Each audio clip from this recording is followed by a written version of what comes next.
โทลูกเป็นยังได้อีพ่นเอากระเป็ เป็น นอย่างหูค่อยก็ยุ่งว่าจะเอาไปของบ่มีเงิน เอากระเป็น ตุนตอกก็เป็นบ่ลูก เมื่อกี้หั่น เลิกเฮียนมาบ้างก็จะ เริ่มมันรุ่งได้เยอะ เบิ่งลูก น่ะเป็นตุ๊บเป็นใบเพิ่นเป็นไข่เอาแท้ว่าทั้งสองคนนี้ออกตุ้มจากนี้ ด้วยหน้าก็คือเต็มหมดพี่น้องเนาะตุ่มมันบ่แม่นอีสุกอีไส้บ่นี่ ก็บ่ฮู้ โอ้โหบ่ได้กดสิได้บ่ไปสิได้ มันคันบ่ลูก มีเงิน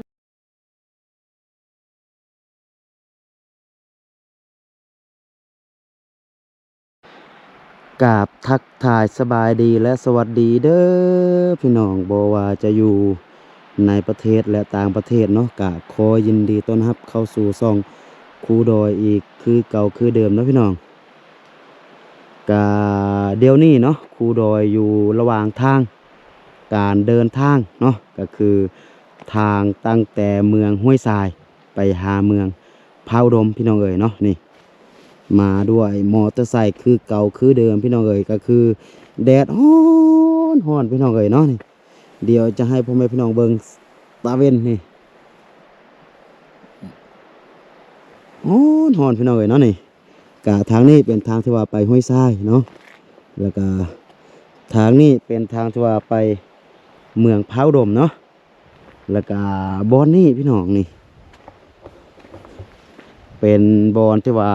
ทางเข้าไปในป่าพุ่นแหละเนาะก็คือไปบ้านนองติวลตอกแล้วก็นองเลียนท่อนพี่น้องเนาะก็คือมือนั่นครูดอยมาพี่น้องแล้วก็ครูดอยก็เข้าไปหาน้องเพื่อนเพื่อที่ว่าจะเอาขนมให้น้องเพื่อนพี่น้องเนาะแต่ว่าน้องเพื่อนกะโบยูบ่ฮู้ว่าไปไสก็คือเป็นมาเป็นไก่เป็นแม่นยังก็คือบ่เห็นนั่นน่ะพี่น้องเนาะแล้วก็มื้อนี้ครูด้วยก็ว่าจะเข้าไปเบิ่งตืมเพื่อที่ว่าจะไปถามว่าน้องเพิ่นไปยังหั่นน่ะเนาะนี่ก็ทุกทางโอ้โถขี้ฝุ่นบ่ว่าเลยฝุ่นโอ้คนนั่งทางหลังก็ บ่เห็นเลยฝุ่นโอ้ขี้ฝุ่น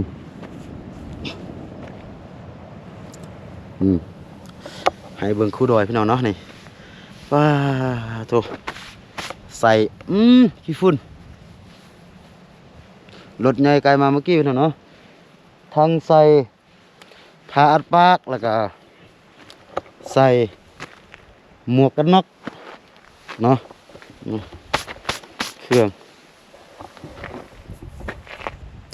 ก็คือครูดอยได้ว่ามื้อนั้นนั่นแหละพี่น้องเนาะมื้อนั้นเข้าไปหาก็คือบ้านแบบว่าเฮือนอยู่แบบมันเศร้าๆมองๆหั่นน่ะน่าจะบ่มีคนอยู่หลายมื้อหั่นน่ะพี่น้องเนาะแล้วก็มามื้อนี้แล้วก็ครูดอยก็จะเข้าไปเบิ่งตืมหั่นน่ะว่าน้องลินทอนกับน้องต้นตักกับเอื้อยพรเพิ่นไปใส่ช่วงระยะผ่านมาหั่นน่ะบ่อยู่เฮือนหรือว่าจะย้ายไปอยู่บ่อนอื่นแล้วบ่หั่นน่ะเฮาก็ยังบ่ทันฮู้เดี๋ยวเป็นจะได้แล้วก็เฮาค่อยเข้าไปถามก็คือเอ้ยพรเพิ่นเนาะแต่ว่าเดี๋ยวนี้เฮาก็บ่ฮู้ว่า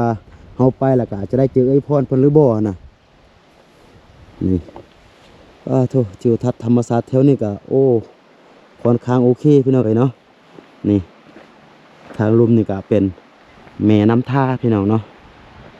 นี่แม่น้ำท่าตัวนี้ก็คือไล่มาแต่บ้านของครูคิวพุ่นมาแหละพี่น้องเอ้ยเนาะกะตอนนั้นที่ว่าเฮาไปเยี่ยมยามครูคิวแล้วก็เฮาไปกินปลาวังห้ามพี่น้องเนาะก็เป็นแม่น้ำตัวนี้นี่แหละแม่น้ำทาตัวนี้นี่แหละแต่ว่ามันพุ่นอยู่เทิงพุ่นแต่ว่าอยู่เทิงพุ่นมันจะน้อยพี่น้องมาฮอดอยู่ลุมพี่มันมอจะฮอดน้ำคลองแล้วก็มันใหญ่เนาะโอเคเดี๋ยวเฮาเข้าไปเบิ่ง3แม่ลูกเพิ่นก่อนว่าจะอยู่เฮือนหรือว่าบ่อยู่เนาะ โธ่ครูดอยก็บ่ค่อยสบายวันใดพี่น้องเอ้ยเดี๋ยวเราลองเข้าไปเบิ่งน้ำกันเบิ่ง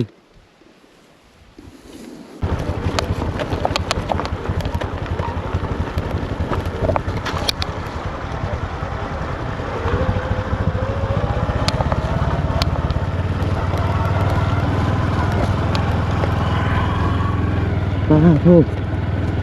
ประตูเปิดพี่น้องตอนนั้นก็คืออยู่นี่ยังมีหัวเดี๋ยวนี้บ่มีเลยเนาะ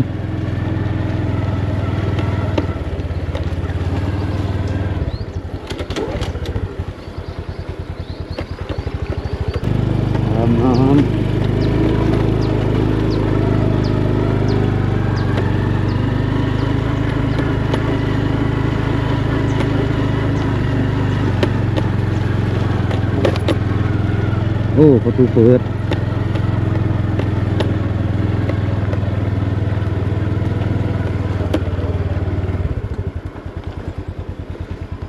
โอ้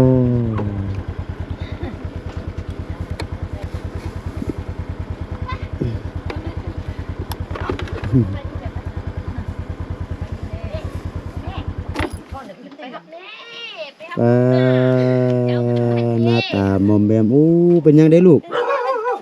อามาให้ไปมื้อนี้ได้ เป็นตุ่มโดย คัดเย็น สบายดีลูก โดยสบายดีไอ้พ่นโทรลูกเป็นยังได้ไอ้พ่น เอากระ เป็ เป็น น อย่างหูค่อยก็ยุ่งว่าบ่จะเอาไปของบ่มีเงิน เอากระเป็น ตุนตอกก็เป็นบ่ลูก เมื่อกี้หั่น เลิกเฮียนมาบ่ก็จะ เริ่มมันรุ่งได้เยอะ เบิ่งลูก น่ะเป็นตุ้มเป็นใบเบิดเป็นไข้เอาแท้ว่าทั้งสองคนนี้ออกตุ้มจากนี้ โดยไปเข้าไปในโฮมไปโถ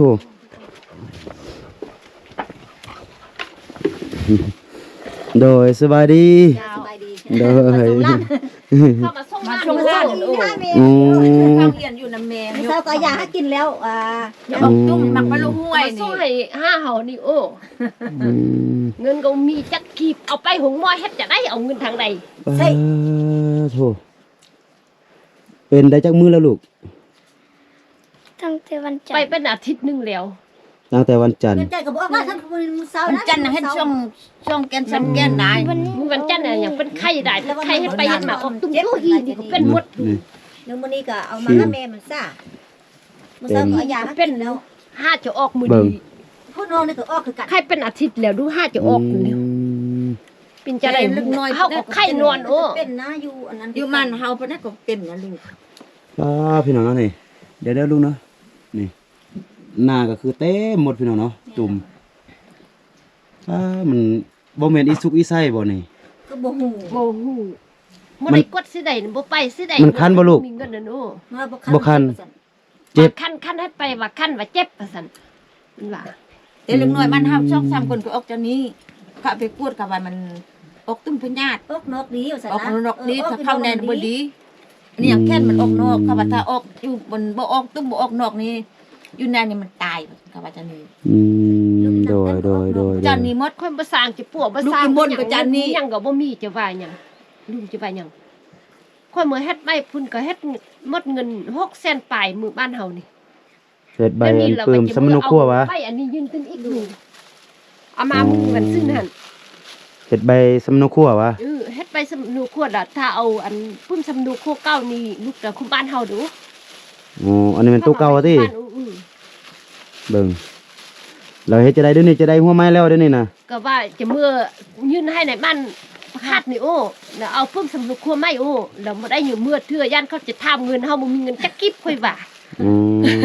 ค่อยว่าจะตายจะเจ้ามาจะข้อนำเจ้าหั่นเมื่อพุ่นน่ะมื้อนั้นหั่นเสียเงิน600,000ปลาย เสียขามันยังเด้อเด้ ค่าใบนี่น่ะค่าใบอัน บ่ นี้ ใหญ่ อันนี้ง่าย โอ้ใบยกใหญ่ติ มันจักไงแหละ ใบยกใหญ่บ้านวะ ง่าย ใหญ่บ้านปังทองอันโอ้ โอ้ คาด งวดที่แล้วมันเจ้าอยู่ปางทองเนาะตะกี้เนาะ ตะกี้ค่อยอยู่ปั อ๋ ง อ ทอง แล้วก็เดี๋ยวนี้ละมันยกใหญ่มาปักฮาดเนาะ เข้าคาดแล้วบัดนี้ แสดงว่าเดี๋ยวนี้นี่ได้เนาะเดี๋ยวนี้เนาะ ได้แล้วใบหยุกใหญ่นี่ยังมายืนกุ้มมันประคาดเด้อโอ้ อืม ยืนให้ในบ้านเบิ่งก็บ่เข้าไปยืนกุ้มหันโอ้เพื่อย่านเขาถามเงินก็เอาเงินดังได้ ก็เราจะเมื่อมื้อนี้บ่เกิดว่าจะเมื่อมื้ออื่น โดยมันเป็นไข้บ่ลูกเดี๋ยวนี้น่ะ ใครบ่เห็นขี้หวนบ่ มันอยากให้ตุ้ม ดูมุดหน้ามุด มัน ตา ตาย จะ จะ นี่ ตุ้มมันเอาตุ้มมันออกลายมันหุ้ม อืม ตุ้มนี่ออกหมดแล้วก็นั่นแหละ แต่ว่าออกนี่ออกตั้งแต่มื้อวันจันทร์พุ่นเนาะแต่ว่าหามาให้แห้งก็คือช่วง มีน้อยนึงหายแห้งมันชื่นกับข้าววันนี้ ว่ามันจะนั้นมันยังออกตีนได้มันว่า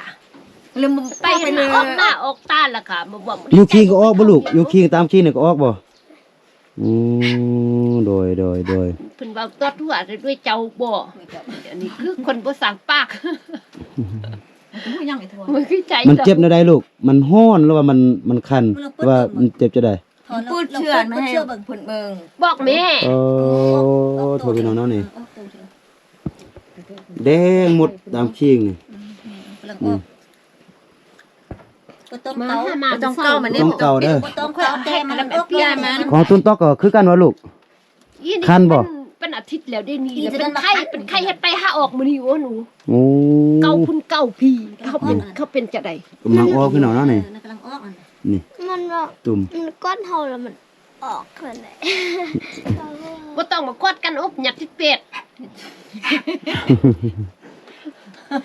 แท้หัว เป็ด หัวที่ละแม่นน้องเล่นทอนเป็นก้อนแม่นบ่ เป็นก้อนไหนที่ต้องมันเฮามือเฮ็ดใบนี่ลูกพุ่นอาทิตย์นึงถ้าตัวใบนี่ออกวันจันทร์มือวันซื่อนั่นโอ้ โอ้แสดงว่า ยังไข่อยู่พุ่น 3-4 มื้อก่อนนี่ละแม่นเจ้าไปอยู่พุ่นวะทาใบวะ มันลูกต้อง โอ้ เท่ามา สม จะ โพ มา สมโพ เนาะ แม่นแหละ ค่อยยังมืออยู่ถ้าใบอยู่ปังทอง คือว่าฮู้ ค่อยมือวันจันทร์อันแท้มาแล้วมือเอาใบหั่นแล้วไอ้ดินหั่นน้องเคยเฮาไอ้ดินผู้ประจำคุมบ้านหั่นว่าสา1 โมงเมื่อเข้ามือเฮ็ดเวียกอยู่เมืองผ้าพุ่นปัดทา2 โมงค่อยไปทารถวิทย์รถตื่นสามาค่อยก็จิกมาโอ้ได้ใบนี่มาต้นเลงโอ้ โดยมื้อนั้นค่อยมาซ้อแล้วบ้าโทเบิ่งมาก็บ่อยู่เบิ่งไกลก็บ่อยู่ ว่าลูกมาน่ะ ใกล้ค่อยนี่มันยังรู้มา เด้ ปี พุ่น ทิ ที่ ม ไหน หมด เดือนนุลานี่ อืม มาแล้วเนาะเฮาลูกกันมาแล้วละลุมทางมีกกเกตก็ส่งกกเรียนกันนั่นนะ โดย เอานี่แหละเอาไปอยู่ใน โอ้ย ส่ง เบื่ออยู่ ปี พุ่ แล้ น ว โอมากเขาเด้ก็ไปกัดเบะเข้าก็ไปกัดงัว เอาไป เข้า อยู่ในส่งปีเดียวเข้าเฮียนน่ะ อีนี่เข้า โดย ช่องปีนี่ ค่อยเอาไปอยู่น้ำยาฮักหันโอ้อยู่มันอยู่เก่า ก็ว่าแล้วว่าป้าโทว่าแม่ลูกเขาไปซ้ายว่า นังตั้ง โดยว่าแม่ลูกเขาไปซ้ายว่าปกติ ไป นี่ นอน คน พันให้เจ้าโอ้ค่อยว่าโอ้ลุงเงินมันซะหาเขาแล้วนอนพั ว่าน ให้เข้ามา ปกตินี่ถ้าบ่อยู่นี่ก็ต้องมีม้ามีอันไก่อยู่นะว่า ใกล้เฮามันยังหู้มาบีบ ไก่ มัน ก็ หมด รีบหมด เอาคุกคิวมา ไก่มัน ว่า ปัก เออ ใหญ่ เจ้าบ่มีไก่น่ะเฮาสิซื้อให้เพิ่นละไก่ก็ยังมี3-4ตัวป้าค่อยมือบ้านหันมือหนทีมือเอาไม้เส้นไม้นี่ก่อนแล้วบ่ได้เพิ่นสำดูกวนนี่มาค่อยมือตื้ม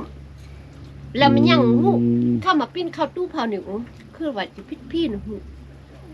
แล้ว มากัด ยังหู้มาปีบไก่ค่อยทิ่มแค่น้ำห้วยน่ะเป็นโตเลยน่ะเลือดทั้งในเลยบ่มี ไก่ใหญ่นี่วะ ไก่ใหญ่โอ้ไก่คู่ไก่แม่ไก่อันนั้น4-5ตัวโอ้ตายหมดได้นี่อยู่ละได้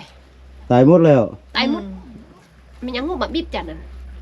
เขาเราเป็นพี่ปอบมาเฮ็ดเราว่าเขาพิษพี่เฮือนเฮาไว้ เขาปิ้นเฮือนน่ะดูก็ปิ้น ย้อนเฮาค่อยอยู่แล้วค่อยบ่อยู่ค่อยมือพุ่นกับครอบ คือสมมุติว่าเฮามื้อเช้ามื้อนึงนั่นแล้วเฮาขอมื้อ อืม เมื่อท่านเข้ามาปิ้น บ่ เอา แม่น เครื่ ติ อง พี่บ่มีติพี่น่ะ บ่ว่าเฮาจะลองเข้าบ้านนี่โอ้ ถ้าเป็นพี่ปอบสุเจ้าอยู่นี่ก็เตโดนสุเจ้าก็อีเห็นบ่ บ่เห็นแล้วเทื่อนึงมันก็ลุกหลังคา แล้ว ล มัน ง เคยเห็นนะ ค่อยไปไล่มัน มันเคยเห็น เคยเห็นวะพี่ปอบวะ เฮาดูหลังคา เทื่อนึงมันขึ้นหลังคานี่แล้วมันลดลงให้ค่อยไปไล่มันค่อยไล่ใต้ละมา แมวก็เห็นแสงอยู่ ว่าเห็นค่อยมัน เห็นแสงอยู่หั่น พลีน้ำค่อยน่ะ มันบ่แม่น ต้องเก้าแม่ตอก ต้องปวดตอกมักเก้าไปตอกน่ะ ต้องเกาเอาลูกแฮงเกามันแฮงออกแหละบ่หนึง เก้าแห่งพืชแหละ มันนำหลักมือ คัน นี่เด้ ออกแข็งดีวะ บ่ย่านว่าถ้าอันหัวอยู่นี่มีพี่ปอบบ่ย่านว่าซั่น อันนั้นเหมือนเขาเฮ็ดอันโอ้เขาพิษพี่เฮือนเฮาแล้วเขาอันพี่เฮือนเฮามาซุ่นพี่ป๊อบมาเฮ็ดไทยเฮาโอ้ อันแม่เห็นอันแม่นึ่งข้าวอยู่ในเฮือนนี่นะอีแม่นึ่งข้าวอยู่ในเฮือนน่ะ อันนั้นค่อย กินขนมบ่ลูกกินขนมบ่กินขนมบ่ ลูกนึ่งข้าวเรามัน เหนือเพิ่นถาม หรือพวก ถาม คำตอบ ท่านแล้วบ่ตอบ บ่กิน ให้น้องเรียนทอนกินเนาะให้เรียนทอนให้เอ้ยกินเนาะตื่นตอกบ่กินเนาะขนมกินบ่ เดี๋ยวไปเอาขนมก่อนเด้อโธ่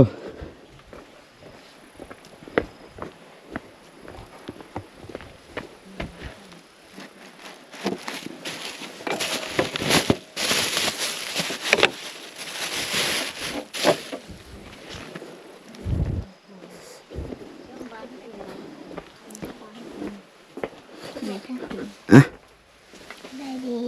โดย ปันเอื้อยกินได้เด้อ โดย ต้องกินคนเดียวได้กินคนเดียวนี่แห้งออกตุ่มลายเลย สา ากินเถื่อคำก่อนเอาไปอาทิศหนึงก็กิน ไว้ตุ่มดีก่อนแล้วค่อยกินเนาะ จ้มาให้มื้อนั้นหั่นมันเจ้านี่เมื่อพุ่นแล้วมันงับเอาเลยนะ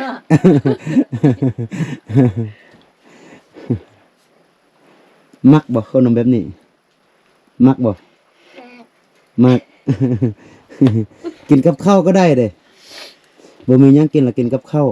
บ่ต้องไปกินกับแจ่วเด้อ ไปกินกับเกลียว ต้องยิกมันเนาะลูก มันคือที่คันเนาะสักคนละ อืมยังบ่พาไปกวดเทื่อทั้งสองคนเลย บ่ได้ไปเถอะโอ้ หัวเฮาก็มีคืออีโทน เจ้ามามื้อได้เลยเจ้าน่ะ มามื้อวันซื่อหั่นมื้อ นี่ นี้ ก็ มาเมื่อวันซืน มื้อวันจันทร์หั่นเนาะค่อยเอาไปหั่นออกต้นแดงแล้วตึ้งเช้ามา อืม จันทร์ คันมา โดย จะไปอยู่พุ่นนี่ถ้าบายนี่5-6 มื้อพุ่นเนาะ อาทิตย์หนึงเหรอ อาทิตย์หนึงวะโอ้สมพอไว้ ค่อย ว่า เมื่อวันที่18 อ๋อ ที่19 สมพอไว้ว่า แล้วก็วันจันทร์หั่น มาแล้วว่า วันที่ มันยังก็บ่อยู่ จันทร์หั่นไปหาไอ้ที่หันเข้าหยังเว้าเวียกมันยังฮู้หมึกผ้าพุ่น อืมโดยเดี๋ยวนี้ยังเป็นไข้บ่ลูก เข้า เดี๋ยว มา นี้ อย่าเบิ่งปึ้มสมนุครัวนี่โอ้ให้ บ่นึงพาแม่ไปโรงหมอเด้อ เอาเราไปเฮ็ดอยู่พีละแล้วเฮาบ่จื้อตัวอัน นี่โอ้ เรื่องเราไปโรงหมอเด้อมื้อเราไปโรงหมอเด้ออืมเนาะอยู่หมอนี่ก็อยู่นี่ก็มีสุขศาลาบ่ อยู่บ้าน มี เฮา ทางบ่คัดพุ่น อยู่บ้านเฮา โอ้ ส อยู่บักหาดพุ่นวะ แล้วบ่มีญาติ บ้านเราสมานนี้บ่มีแล้ว ค่อยเมื่อไปอยู่ตอนช่วงค่อยเจ็บกูกับมือใต้สุขสลานละลาได้ไปเลย เขาซักค่อยเอาญาติแล้วอัน โทษเดี๋ยวนี้จักโมง ว่าเขาสักยาพิษว่าสันเขาปากน้ำค่อยๆมายินเลยยินแต่ฟ้ามยินแห่นแต่ซบเขานิ่งได้ฟ้าจะได้กับโมยินค่อยกับไปห้ามเพชรนวกโอ้หมดท่านหันนี่แต่หมดท่านไหนโอ้อันไออันนั้นอยู่เมืองผ้าพุ่น เดี๋ยวนี้ก็ อยู่ใส่พุ่น 2 โมงปลายแล้วบ่าย2แล้ว ถ้าไปเดี๋ยวนี้นี่บ่ทันแล้วติเนาะ ท่านเลิกเพื่อนแล้วแหละ ฮะ สุขสลามประคัดนี่เมื่อกับท่านละว่า ทันวะ เฮาบ่มีรถมีรางแล้วไปสิเม็ดยังเอาได้ ตายก็ไม่ยากครับบ่ตายมัน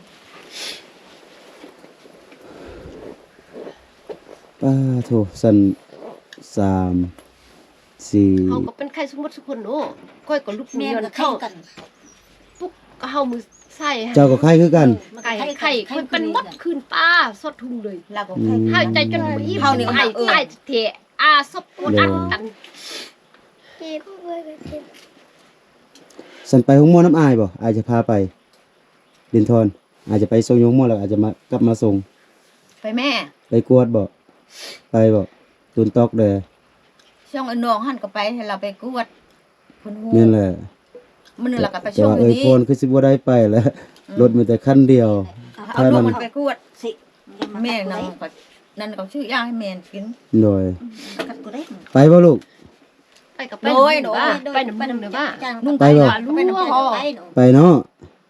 ตุนตอกก็ไปเนาะไปกวดเนาะ ไปไป ไปหรือไป โดยโอเค มาว่า สันเอื้อก็อยู่ในท่าเด้อเพราะว่าเฮาจะเอาไปทั้ง3คนก็คือรถมันเป็นรถจักรขนาด เต็มรถเต็ม มันบ่สร้างเอาไปนะทั้ง3คนนั่นน่ะ แม่นเอาเข้ามันเป็นลายนี่ก็ไปกวด เจ้าอันน้องลินทอนไปกับน้องตุนตอกนี่ไปเพราะว่าเขาผู้น้อยแดแล้วก็น้องลินทอนก็เป็นลายแดนะเบิ่งอยู่ปากเอื้อเมียจนว่าอันนั้นหมดนี่ ดูทั้งหลังนี่จดหมด โธ่เปลี่ยนเบิ่งลูก ให้แม่เก่าแม่ก็เก่าตำรับบอกลูกดู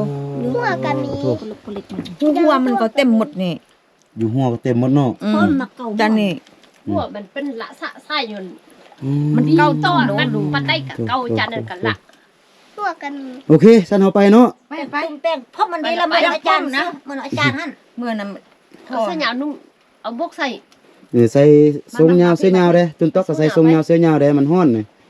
นุ่งเครื่องยาว ไป แน่ กว่าจะเฝ้ากินเถื่อถ้าตุ้มนี่ค่อยกิน บ่ต้องกิน โดย เอาไปยาวสู้มือไป โอเคพี่น้องเนาะก็คือเดี๋ยวนี้หั่นครูรอยมาแล้วก็มาเจอน้องตูนตอกกับน้องลินทอนพี่น้องก็คือน้องเพิ่นบ่สบายพี่น้องเอ้ยเดี๋ยวนี้ก็คือครูรอยมาก็คือพ่อแม่พี่น้องได้เห็นนั่นแหละเนาะก็ใส่แต่ว่ามอเตอร์ไซค์คันเดียวนี่ แล้วก็คือเดี๋ยวนี้ก็คือ3แม่ลูกเพิ่นนี่ก็คือป่วยหมดทั้ง3คนพี่น้องแต่ว่าครูดอยจะเอาผู้น้อยไปกวดก่อนเนาะเพราะว่ารถมันเป็นแต่คันเดียวนะเอาจะเอาทั้ง3คนไปมันบ่ได้พี่น้องเนาะมันก็นักรถแดแล้วก็มันก็บ่มีบ่นั่งแดนะเนาะเดี๋ยวครูดอยก็จะได้พาน้องตูนต๊อกกับน้องลื่นทอนเพิ่นไปหาหมอก่อนพี่น้องเอ้ยเนาะเพราะว่าเดี๋ยวนี้ก็บ่าย2 โมงก็ประมาณ4 โมงหรือว่า5 โมงนั่นแหละครูดอยจึงมาฮอดบนนี้แล้วก็ครูดอยจะไปฮอดบ้านไอ้ฮักพุ่นก็ประมาณ5-6 โมงพุ่นแหละแต่ว่าก็ยามันพี่น้องเนาะมืดก็เมื่อตามมืดค่ำก็เมื่อตามค่ำนี่แหละเพราะว่าตรงนี้น้องเพิ่นก็เจ็บได้อาทิตย์หนึงแล้วพี่น้องเนาะก็บ่มีหมอไปรักษาบ่มีเงินที่ว่าจะไปหาหมอหั่นน่ะเนาะแล้วก็น้องเพิ่นก็เลยอดทนอยู่แบบนี้น่ะเนาะแล้วก็มื้อนี้ละแม่นยังดีที่ว่าครูดอยว่ามาแวะเบิ่งเพราะว่าสุดแล้วครูดอยมาหาบ่อยู่แล้วก็คือเอ้ยพ่อหันไปเฮ็ดบัตรเฮ็ดใบที่จะไปอยู่ในบ้านนั่นแหละพี่น้องเนาะก็ไปอยู่พุ่นเพราะว่าเอ้ยพ่อเพิ่นบ่มีรถนะย่างไปแหละใบมันบ่ออกนะเขาบ่เฮ็ดให้หั่นน่ะเนาะต้องได้ถ่าใบอันออกก่อนแล้วก็นอนอยู่พุ่นได้อาทิตย์หนึงแล้วก็เดี๋ยวนี้ก็มาแล้วก็น้องตุนตอกกับน้องลินทอนก็เป็นไข้แดออกตุ่มแดหั่นน่ะก็บ่ฮู้ว่ามันจะเป็นหยังก็เป็นตุ่มแดงพี่น้องเบิ่งก็คือน้องลินทอนนี่หนักพี่น้องเบิ่งปากมันยังก็คือซีดหมดนั่นน่ะเนาะเดี๋ยวครูดอยจะพาน้องเพิ่นไปหาหมอก่อนถ้าเป็นจังใดเดี๋ยวครูดอยจะแจ้งให้กับบกพ่อแม่พี่น้องได้ฮู้ได้ทราบเนาะสำหรับคลิปนี้ก็อย่าลืมเนาะถ้าหากว่าท่านใดเข้ามาก็เข้ามากดไลค์กดแชร์เนาะแล้วก็เบิ่งโฆษณาให้กับครูดอยแด่เนาะเพื่อที่ว่าจะเป็นกำลังใจให้กับครูดอยในการไปช่วยเหลือสังคมต่อไปเนาะก็สุดท้ายก็ขอให้หมดทุกคนที่ว่าเข้ามาเบิ่งคลิปนี้จงอยู่ดีมีแห้งอยู่ดีมีสุขเนาะร่ำรวยทางสุขภาพแล้วก็ร่ำรวยทางเงินคำนอนหลับก็ขอได้เงินหมื่นนอนตื่นก็ขอได้เงินแสนแบนมือก็ขอได้เงินล้านเนาะสาธุพี่น้อยเนาะโอเคเดี๋ยวครูดอยจะพาเอ้ยน้องเพิ่นเนาะก็คือน้องลินทอนกับน้องตุนตอกไปหาหมอก่อนเนาะเพื่อที่ว่าจะไปกวดน้องเพิ่นเนาะสำหรับคลิปนี้ต้องจุไว้สำนี้ก่อนเนาะสบายดี